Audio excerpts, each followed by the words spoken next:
네, 통합진보당 이상규입니다. 오늘은 이번 730 재보궐선거 중에서도 관심에 초점이 되고 있는 서울 동작구에 출마를 하게 될 후보를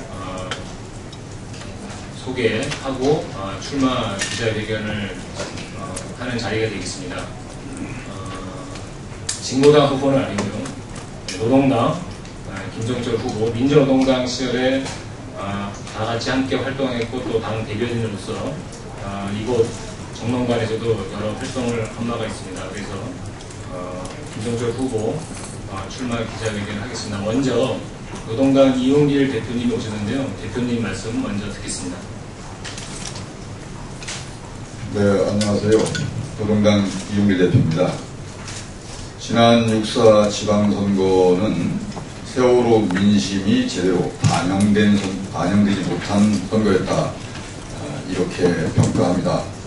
노동당은 이번 7월 30일 치러지는 보궐선거에서 세월호 민심, 이렇지만 진상규명과 책임자 처벌을 요구하는 이 민심을 동작을 보궐선거에서 김종철 후보를 출마시킴으로써 이에 대한 민심을 적극적으로 반영하는 보궐선거를 치르려 합니다.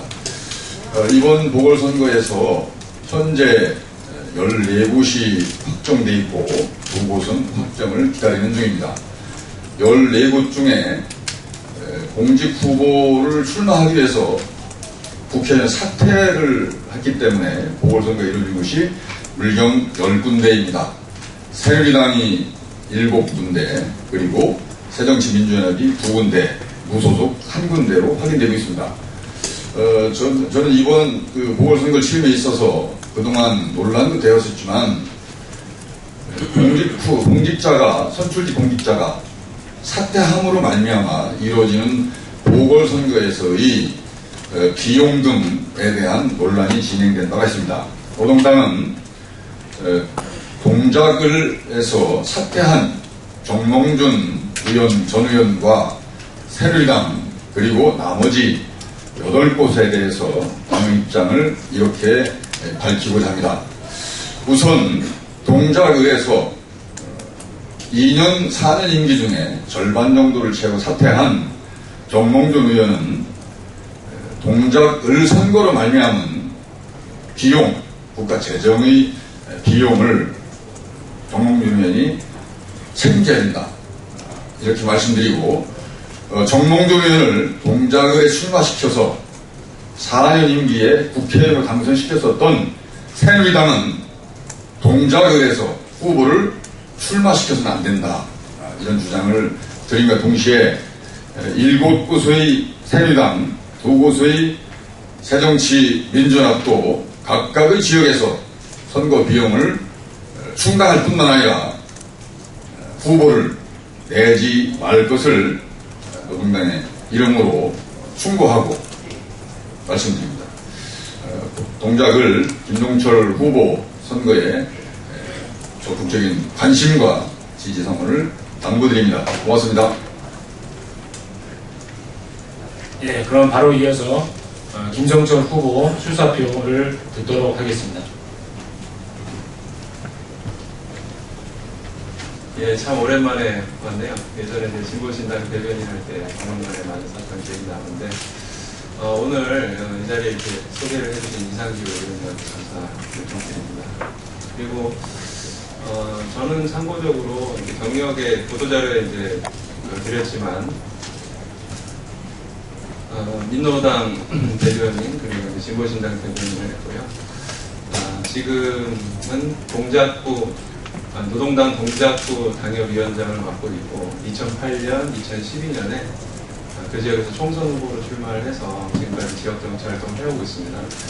기자회견문 중에 제가 이 새누리당이나 새정치연합 등 낙하산 정치라고 현재 일컬어지는 이런 부분에 대해서 비판적으로 바라보는 부분이 있습니다. 그 부분에 대해서 좀 봐주시기 바라고요. 그리고 여러 가지 진보적인 정책 대안을 말씀드리겠습니다만, 그 중에서도 국회의원 연금 폐지, 우리 국민의 노후하고 관계가 있는 국회의원 연금 폐지를 핵심적인 우선 실천 사업으로 제안을 드린다는 말씀드리면서 기자회견문 낭독하도록 하겠습니다. 존경하는 동작 국민 여러분, 그리고 국민 여러분, 세월호 참사의 고통 속에서 6.4 지방선거가 끝났습니다. 아직도 사랑하는 혈육을 찾지 못하고 있는 희생자 유가족과 실종자 가족들께 위로의 말씀, 그리고 잊지 않겠다는 다짐의 말씀을 드립니다. 지방선거 결과 새누리, 새정치, 양당 체제가 더욱 강화됐습니다. 여러 이유가 있겠지만 서로 갈등하며 각계 약진해온 진보 정당들의 부진이 큰 역할을 했다고 생각합니다. 비록 양당 체제가 더 강해졌다고 하더라도 지금까지 진보 정치 역할은 정당 민주주의 확립, 특권 정치 대결, 수많은 사회개혁 정책 등 결코 작지 않았습니다. 이러한 역할을 앞으로 계속 이어가기 위해서 저는 다른 진보 정치 세력들과 함께 겸허히 대안을 모색하고 앞날을 고민해서 대안 세력으로 국민 여러분께 다시 다가서도록 하겠습니다. 저는 이번 730 동작을 보궐선거에 새누리, 새정년이 아닌 다른 대안이 있음을 말하고자 그리고 선택받고자 출마합니다. 박근혜 새누리당 정권은 특권과 부패로 상징되는 세력입니다. 자신을 늘 지지해줬던 다수 노인들에게마저 약속을 파기할 정도로 파렴치한 세력입니다. 또한 자신들이 유능한 세력이라고 지금까지 계속 말해왔지만 세월호 사고를 대참사로 만들어버리는 데서 보듯이 유능함 역시 허구임이 증명이 되었습니다. 그러나 새정치연합 역시 지난 정치활동과 지방선거 당시의 혼란상을 볼 때 우리의 진정한 대안은 아니라고 생각합니다. 날이 갈수록 양극화가 심화되지만 새정치연합은 사회를 근본적으로 바꿀 과감한 대안을 제시하기는커녕 엉거주춤한 자세를 보이고 있습니다. 그들이 가지고 있는 힘이 현재 진보정당들보다 조금 더 강하고 새누리당 승리라는 최악의 상태를 면하고자 국민들이 비판적 지지를 보낸 것이라고 생각합니다. 그러므로 저는 이번 재보궐선거에서 새정치연합을 또한 뛰어넘는 대안으로 여러분께 다가가겠습니다. 소위 거물급 인사들의 낙하산 공천 논란의 유감을 표합니다. 이번 동작을 보궐선거에는 소위 거물 인사라고 하여 낙하산 공천이 거론되고 있습니다. 국회의원은 나라 전체의 문제를 다루는 공직자이기 때문에 어느 지역에 살고 있든 동작을 지역에 출마하는 데는 장애는 없을 것입니다. 그러나 국민의 대표인과 동시에 지역에서 선출되는 지역구 대표로서의 특성상 지역 주민들로부터 지난 활동을 검증받는 것은 빠질 수 없는 절차라고 할 것입니다. 그러나 이렇게 낙하산 공천이 이루어진다면 동작을 지역 주민들은 무엇을 근거로 판단을 해야 할 것입니까? 거대 양당의 이름값입니까? 아니면 중앙정치에서 알려진 인지도입니까? 저는 그런 점에서 새누리, 새정치연합 등이 지역에서의 활동과는 전혀 상관없는 낙하산 공천을 거론하는 것에 큰 유감을 표합니다. 동작을 지역은 그러한 여건의 낙하산 공천으로 인해 이미 만신창이가 된 상태이기 때문입니다. 동작구의 한 시민단체가 게시한 대로 동작을은 당신들의 대권 놀이터가 아닙니다. 동작을 지역에서 함께한 생활정치로 심판을 받겠습니다. 저는 국가적 사안에 대한 활동과 함께 지난 수년간 동작구에서 지역 정치 활동을 해왔습니다. 지하철 9호선이 요금 인상을 시도할 때는 요금 인상 반대와 공영화를 내걸고 중앙대병원 앞에서 수천 명의 서명을 받아서 서울시에 전달을 하였습니다. 해마다 동작구청과 구의회의 의정을 감시하였고 외유성 회의연수를 비판하는 기자회견을 하였다가 경찰로부터 탄압을 받기도 하였습니다. 흑석동 뉴타운 지역에서는 원주민들이 쫓겨날 것을 두려워하는 상태에서 그들의 정당한 목소리를 대변하는 데 노력하였고 사당동 지역의 주민들과는 현재 어린이 도서관 개관을 눈앞에 두고 있습니다. 그리고 지금도 동작구 방사능 안전수칙 조례 등을 위해서 뛰고 있습니다. 다른 지역에서 이곳에 오려고 하는 후보들은 낙선한 후에 또는 당선된 이후라도 이 지역을 훌쩍 떠날지 모르겠지만 저는 그동안 함께 해온 이들 주민들을 대변하기 위해서조차도 이 지역을 떠날 수가 없습니다. 무엇보다 중학교에 다니는 제 아들이 친구를 잃게 하지 않기 위해서라도 이 지역을 떠날 수가 없습니다. 저는 이 동작의 주민이기 때문입니다. 저는 국회의원이 되더라도 계속해서 지역에서 생활정치를 일굴 것입니다. 비정규직 문제를 완화하기 위해 노동상담센터를 설치하고 날로 심화되는 교육격차 해소를 위해 교육관과 더불어 동작구의 혁신학교를 확대하며 보육 문제 해결, 그리고 뉴타운 문제 해결, 지역 주민들이 참여예산제를 통해서 더 많은 권리를 행사하도록 하겠습니다. 증세와 복지 확대로 살만한 나라를 만들어야 합니다. 지금 우리나라의 모습을 보며 누구나 한숨을 짓지 않을 수 없습니다. 나라는 살찌는데 국민은 가난합니다. 수출은 늘어나지만 그 많은 돈은 다 어디에서 잠자고 있습니까? 이렇게 몇 년이 더 흘러가면 우리의 젊은이들은 나라를 포기할지도 모릅니다.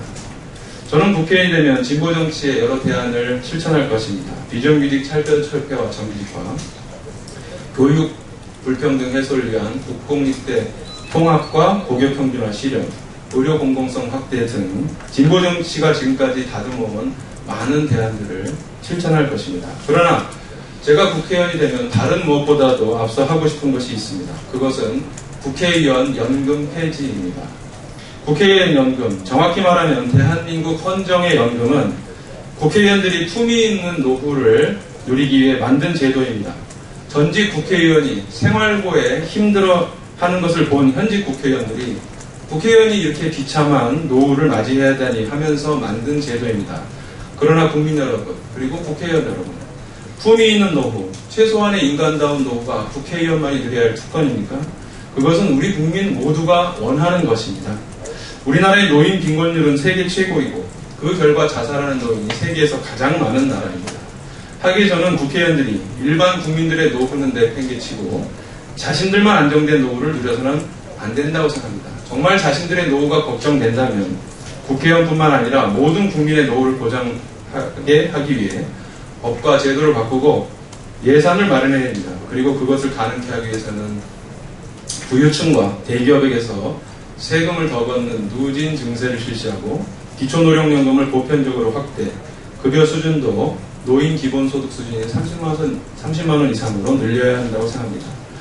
비록 지난해 이 법의 개정을 통해 19세 초선 의원부터는 이 법의 수혜 대상에서 배제하였다고 하나 이미 현 국회에도 재선 이상의 국회의원이 과반수를 넘고 또한 이 법이 존재하는 한 언제든지 유보조항을 만들어서 국회의원들의 노후는 여전히 특권으로 남을 것입니다.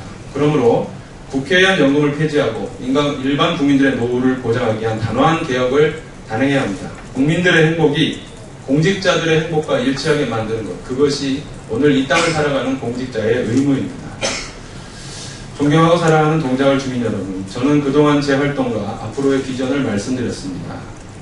앞서 말씀드린 내용으로 저에 대한 공정한 평가를 해주십시오. 기성 양대 정당의 후광이 아니라 지난 활동에 대한 냉철한 평가를 부탁드리며 또한 300명 국회의원 중에 또다시 그저 그런 목소리를 낼 의원이 아니라 여러분을 위한 완전히 다른 대안을 말씀드릴 저 김종철을 선택해 주십시오. 그 결과가 어떠하든 저는 묵묵히 여러분의 곁에서 주민으로 살아갈 것입니다. 앞으로도 진보정치, 생활정치를 통해서 만나 뵙겠습니다. 동네에서 뵙겠습니다. 감사합니다. 네, 이상으로 마치겠습니다. 고맙습니다.